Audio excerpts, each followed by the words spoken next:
So, been reading a little bit in Judges on Gideon, and I think we all hear that Gideon is this great character, right? Because he's kind of humble, and you know, the angel appears to him, and Gideon puts him to the test, which sometimes Christians feel weird about putting God to the test, but he does, and God's pretty cool with it.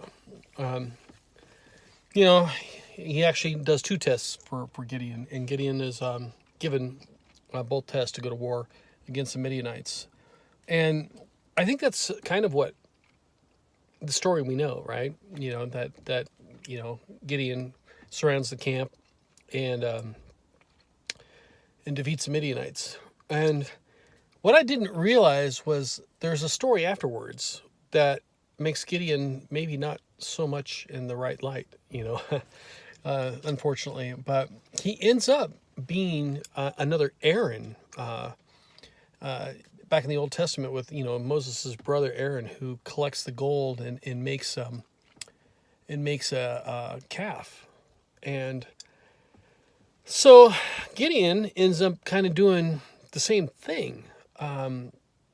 He has victory over the Midianites, and then he collects earrings, gold earrings. And another interesting thing was he collects ornaments, and it depends what Bible version you have, but some of the Bible versions will say that they collected a crescent shaped ornament off the camels, which I find particularly interesting because we all know what the crescent shape is in today's society. Of course, that being Islam, and just the thought of maybe having a pre-Islamic sort of symbol. Of course, this story predates Islam by at least 1,000, 1,500 years. But regardless, Islam has always kind of been.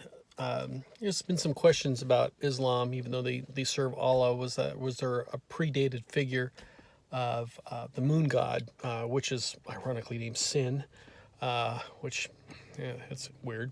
But anyway, so anyway, he collects these ornaments, and he creates an ephod, right? And if you know anything about Jewish history, the ephod is the vestment that the priest, especially the high priest, wears, and it's what all the stones were that represent all the 12 tribes of Israel. So he collects this he crafts this ephod, and it becomes a snare for Israel. And then it says, Israel returns to idols, right? And you're like, well, how can this be? I mean, God just sets up this whole thing to defeat the Midianites. Gideon is the guy that he chooses. Gideon defeats the Midianites per God and then Gideon does this.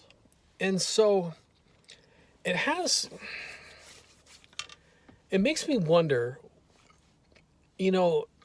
Gideon was blessed, right? He has this blessing by God, to defeat the army. And first Gideon, creates this huge army, and God says, no, we got to trim this down because otherwise you guys are going to boast and think it was you. So they keep on trimming it down. I can't remember the exact numbers, like 22,000, then 10,000, and then finally the 300, right? 300, Sparta, But anyway, but he's blessed with this. And then he turns this blessing that God gave him into a curse almost, because he takes the blessing kind of somewhat, I don't know if he forgets God or just thinks that he was the fujizzle for defeating the Midianites, but the Bible's kind of vague on it.